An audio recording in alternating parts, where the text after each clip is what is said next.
안녕하세요. 건강한 의사 임동국 동장입니다.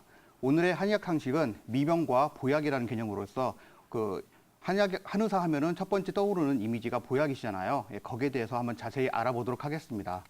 먼저 편작의 이야기로서 시작을 할 텐데요. 아마 시청자님 같은 경우는 편작이나 화타 같은 전설적인 명의에 대해서 많이 아실 겁니다. 특히 이 편작 같은 경우에는 전국시대에 굉장히 유명했던 명의인데요. 편작에 관한 아주 재미있는 에피소드가 있습니다. 편작에 그 형제로서 두 형이 있었는데요. 이 두 형도 이 편작과 마찬가지로 같이 의술에 종사를 했었습니다. 물론 그 세 형제 중에서 가장 그 이름이 널리 알려진 것은 편작 본인이었고요. 두 형들, 그러니까 첫째 형과 둘째 형들은 그렇게 유명하지 않았습니다. 그래서 이제 편작이 여기 여러 나라를 다니면서 치료를 하고 그랬는데, 위나라 문공이 편작을 보고 한번 물어봅니다. 세 형제 중에서 가장 유명한 게 편작이기 때문에 한번 누가 가장 의술이 가장 뛰어난지 물어보게 됩니다. 그래서 편작한테 세 형제 중에서 누가 가장 의술이 뛰어납니까? 라고 물어보니까 편작이 우리 첫째 형이 가장 의술이 뛰어나고 그 다음이 둘째 형이고 저는 의술이 가장 미천합니다라고 대답을 합니다. 문공이 놀랬겠죠. 왜냐하면 그 당시에 가장 유명했던 의사는 편작이었는데 이 편작이 가장 유명하다는 말을 듣고 싶어서 물어봤는데도 불구하고 그 이름이 전혀 유명하지 않았던 두 형이 더 자신의 의술보다 더 뛰어나다고 말을 한 겁니다. 그러자 편작이 이어서 설명을 하게 됩니다. 첫째 형 같은 경우에는 환자가 병이 없기 전에 미리 안색을 살펴보고 병이 발생하기 전에 미리 치료를 해서 병이 발생하지 않게 만들어줍니다라고 하고요. 둘째 형 같은 경우는 병이 미미할 때 치료를 해서 병이 심해지지 않게 만들어주고 치료를 해줍니다라고 얘기를 합니다. 편작 본인 같은 경우에는 이미 큰 병이 발생한 다음에 그 병을 치료해 주니까 큰 병을 치료했다고 해서 저를 명의로 이렇게 받들어 주는 거지만 사실은 실력은 제일 미천하다라고 말을 합니다. 자, 이 에피소드에서 알 수 있는 건 뭡니까? 바로 병이라고 하는 것은 이미 발생한 다음에 치료하는 것보다는 발생되기 전에 미리 생기지 않게 예방해 주는 것이 가장 좋다는 것이겠죠. 자, 이렇게 한의학에서 이미 문제가 생겼지만 어떤 발병되지 않는 것, 즉 병으로서 직접적으로 나타나지 않는 것을 미병이라고 합니다. 자, 이 병이 아닌 병이라고 해서 서양의학에서는 평소에 병으로 인식되지 않거나 혹은 증상의 원인이 되는 어떤 구체적인 질병이 없는 경우가 굉장히 많은데요. 이런 병이 아닌 병이 굉장히 많습니다. 자, 이런 병이 아닌 병일 때 만약에 양방병원에 가서 검사를 받았을 때 이상이 어깨에 나오는 경우가 많은데요. 시청자들 같은 경우도 만약에 어디가 불편하다든지 아픈 경우에 가장 먼저 하는 일이 양방병원에 가서 피 검사를 해보든지 아니면 엑스레이라든지 CT, MRI 같은 걸 찍어보게 되겠죠. 그런데 의외로 병의 원인을 찾지 못하는 경우가 굉장히 많은 걸 알 수 있습니다. 예를 들어서 허리가 너무 아픈데 CT를 찍었을 때 의외로 디스크나 그런 것들이 없는 경우도 있고요. 그리고 속이 너무 쓰린데 가서 위 내시경을 해봤더니 또 위가 생각처럼 그렇게 염증이 심하지 않은 경우도 많습니다. 자, 이렇게 환자가 불편함이나 통증 등과 같은 이상 증상을 호소하지만 아직 병으로 인정되지 않거나 아니면 지금의 서양의학적인 혈액검사 또는 엑스레이, CT, MRI 등으로 이상을 발견할 수 없는 것을 바로 미병이라고 하는 겁니다. 그런데 이 미병이라고 하는 것은 아까 말씀드린 것처럼 이미 우리 몸에서 문제가 생긴 상태이기 때문에 미병이 있는 상태에서 치료 않고 지나게 된 다음에 만약에 이게 구체적으로 병이 발생되게 되면은 이미 큰 병이 되는 경우가 굉장히 많습니다. 그래서 우리가 흔히 골골백년이란 말을 하듯이 조금씩 아프신 분들 같은 경우는 내가 아프다는 걸 인지하고 치료를 받기 때문에 오래 건강에 살 수가 있는데 오히려 그 주위에서 건강했던 분이 갑자기 병이 생기시면은 갑자기 큰 병이 생긴다든지 아니면 암 말기라든지 그런 경우가 굉장히 많잖아요. 예, 이런 경우가 생기는 경우가 많습니다. 따라서 미병을 또 무시하시면 안 되고 미리 미연에 막아서 큰 병이 되지 않도록 하는 게 굉장히 중요합니다. 자, 이렇게 미병을 미리 치료하는 것이 굉장히 중요한데요. 한의학에서는 황제내경이라고 우리 한의학에서 가장 오래된 그 원전이 있습니다. 거기에서는 뭐라고 하냐면은 성인은 불치이병이요, 치미병이라고 하는데요. 이게 무슨 뜻이냐면은 성인은 여기서는 훌륭한 의사를 말합니다. 훌륭한 의사는 아직 병이 안 된 것을 치료하지 이미 병된 것은 치료하지 않는다는 뜻이죠.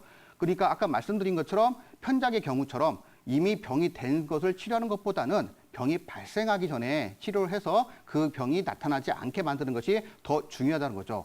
그만큼 한의학은 탄생 초기부터 어떤 예방의학적인 어떤 개념이 굉장히 충실했던 학문이라고 보시면 되겠습니다. 자, 이런 상태를 그동안은 양방 쪽에서는, 서양의학 쪽에서는 그렇게 중시를 하지 않았습니다. 눈에 보여서 어떤 특별한 이상이 발견되어야만 통증이라든지 어떤 구체적인 암이라든지 그런 것이 있어야만 질병으로 봤었는데요.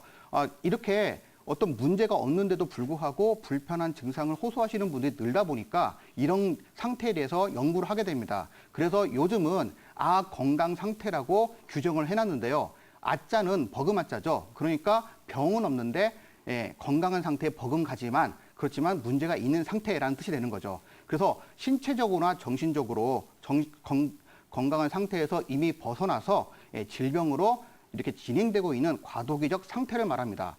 이 아건강 상태가 요즘 많이 연구되고 그래서 널리 그 개념이 전파되고 있는데요. WHO에서 조사를 한 결과 이 현대인들 중에서 질병을 가지고 있는 사람들의 퍼센테이지가 한 5%가 되고요. 그리고 건강한 아주 아무 병도 없고 그래 건강한 상태가 20%가 됩니다. 그 나머지 75% 상태가 바로 아건강 상태라고 되는 거죠. 그러니까 지금 여러분들의 대부분들, 그러니까 한 10명 중에서 한 7명, 8명 분들은 지금 몸에 이상은, 구체적인 이상은 없지만 지금 몸 상태가 뭔가 문제가 발생한 상태라고 보시면 되겠습니다. 그래서 현재 상태에서 이 문제가 있을 때 꼭 병이 없더라도 미리 치료를 하시는 것이 좋다고 볼 수가 있습니다.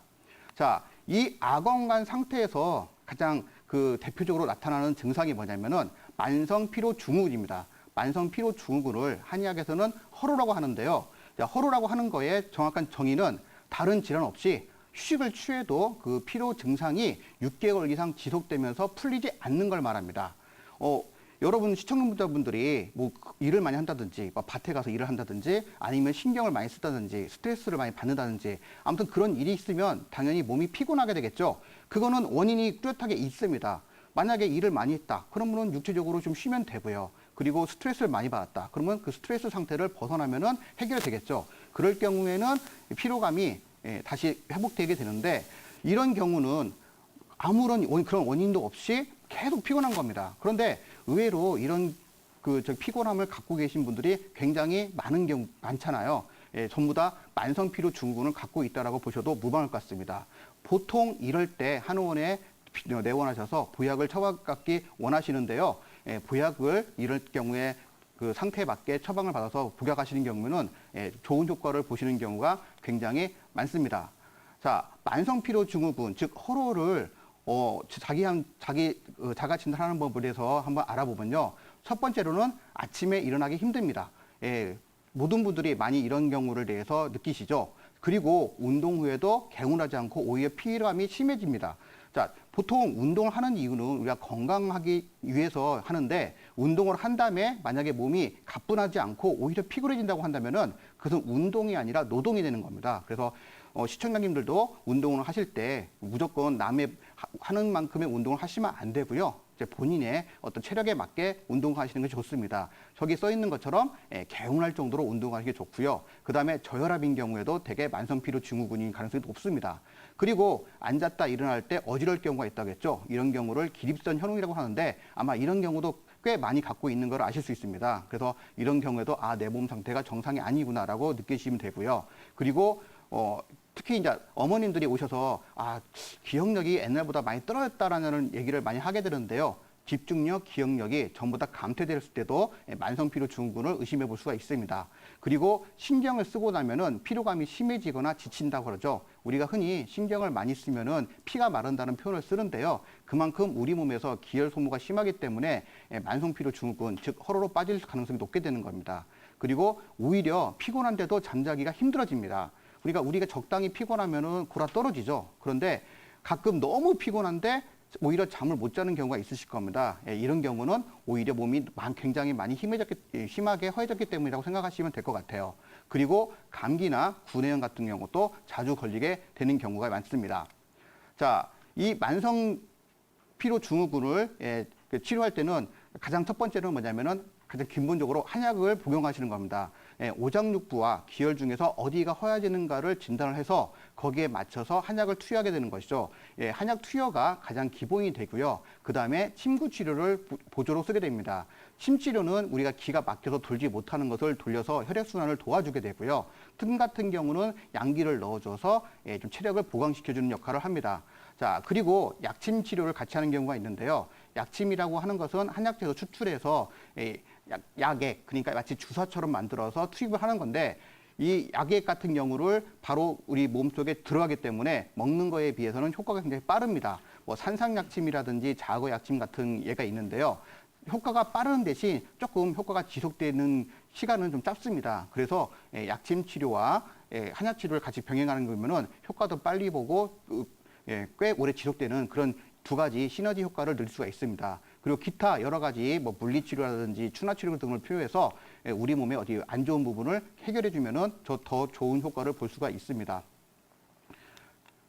자, 이 마지막으로 말씀드릴 게 공진단인데요. 우리가 좀 요즘에 공진단을 많이 드시죠. 공진단이라고 하는 것이 뭐 TV에서 나올 정도로 유명한 약인데요. 공진단은 원나라 때 어이인 위영림이라고 하는 의가가 만든 처방이에요. 들어가는 내용은 거기 써 있는 것처럼 사양이라든지 녹용이라든지 당귀, 산수 등으로 만드는데요. 왜 이 공진단이라고 하는 약을 만들게 되었냐면은 자, 왕의 일가를 보실까요? 지금 빽빽하죠. 우리가 TV 보실 때는 왕들이 뺐나 그 궁녀들과 놀고 뭐 제기차기도 하고 뭐 숨바꼭질도 하고 그럴 것 같은데 거기 보시는 것처럼 아침에 새벽에 6시쯤 일어나고 11시쯤 기상할 때까지 계속 공부하고 일 보고 공부하고 일 보고 그거를 반복합니다. 근데 잘 보시면은 현대인의 일과와 거의 유사하죠. 공부도 많이 하고 스트레스도 많이 받고 그래서 이 왕이 이렇게 스트레스 받고 그리고 체력적으로 약해지는 것을 막아주기 위해서 만든 처방입니다. 지금으로 본다고 한다면은 현대인들에게 아주 잘 맞는 약이라고 보시면 될 것 같아요. 그래서 이 공진단이라고 하는 것은 이미 병이 발생한 다음에 드시는 것보다는 이런 생활을 하고 있으신 분들이 어떤 몸이 약해지는 것을 막아주기 위한 하나의 수단으로 평상시에 드시는 것이 좋습니다. 공진단에서 대해서 마지막 알아봤는데요. 모든 내용들은 전부 다 그 한의원에 내원하셔갖고 정확하게 한의사분들의 진찰을 받으신 다음에 투여를 받으셔야 됩니다. 그냥 무조건 사드시면 안 되고요. 꼭 한의원에 가서 꼭 진단을 받고 드시기를 바라겠습니다. 자, 이상으로 건강한의사 임동욱 원장이었습니다.